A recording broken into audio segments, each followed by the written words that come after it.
Jobs report does see some declines in the federal government workforce as part of these larger fiscal cuts. A move our next guest had warned about last month would lead to a round of uncertainty and instability. He also leads one of the nation's largest civil rights groups as it pushes back against anti-DEI efforts across corporate and government agencies. Joining us this morning, Marc Morial, National Urban League CEO and the former mayor of New Orleans. Marc, it's good to see you again. Thanks for being with us. Do you think we are just getting started and realizing the effect this is going to have on the labor market?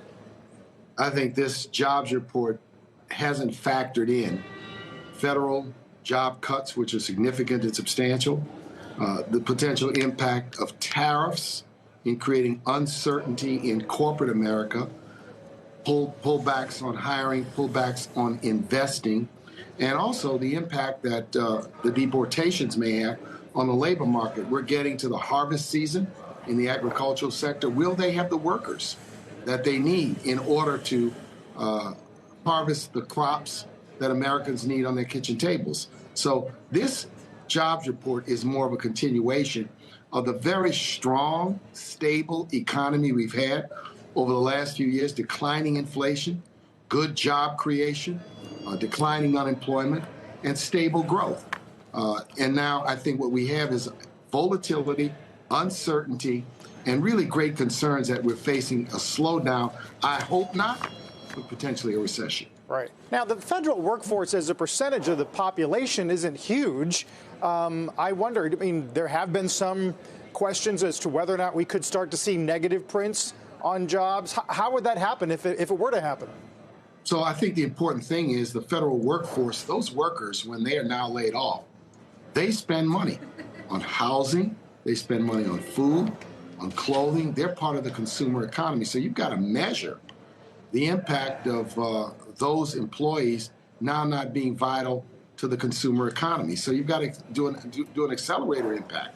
And we don't know now. We also don't know because the cuts have been indiscriminate.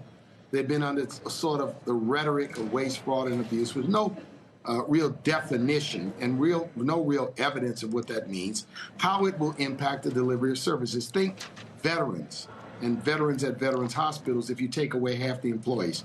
Think about the IRS and people's ability to get their refund checks on time or get someone to respond to a concern or a problem they may have. We have no idea how these cuts are going to impact the provision of government services because they've been indiscriminate, I think a bit ham-handed, and not strategic in how they've been carried out. Then there's the question of Medicaid. This week, the New York Times put on the front page a big map of what parts of the country would be most impacted if, in fact, they've got to start cutting into that muscle. How much do you think about that or worry about that right now? Carl, let me tell you something. You know, you've got to be concerned. Anyone who's had an elderly parent, an elderly friend, someone in their family who relies on health care, who struggle to pay for that health care, for whom Medicaid may help them in a nursing home. There's a compassion element here. It is about the economy, but it's also about human decency and human needs. Why take away health care from sick Americans, from needy Americans, from children? To what end? To what end? It just is not what I think the American people want, and I don't think it's consistent with American values, quite candidly. I mean, the purpose of National Urban League is on equality, right? And I am curious what you make of some of the president's other orders. You know, he's attacked this DEI, maybe pendulum swing in a pretty heavy way. And I'm curious how you and your members are reacting to it and whether you're fighting back. We are fighting back. We've litigated against it. But importantly, Sarah, a majority of the American people support the notion of equal opportunity. That's what diversity, equity, inclusion is really all about. There's no evidence whatsoever that these efforts to create equal opportunity for those who have historically been locked out have caused discrimination against other Americans. It's a farce, it's a story, it's a smokescreen, and it's a smear campaign. What we are for is everyone who has merit having an opportunity for the job, for the promotion, for the seat at the table, for the board seat, to build a business, and to own a home. And that's a fundamental American value, and I think it's been a smear campaign, a smokescreen. It went a little far at corporations, didn't it, with quotas on hiring? There's no quotas. Quotas have been illegal for years.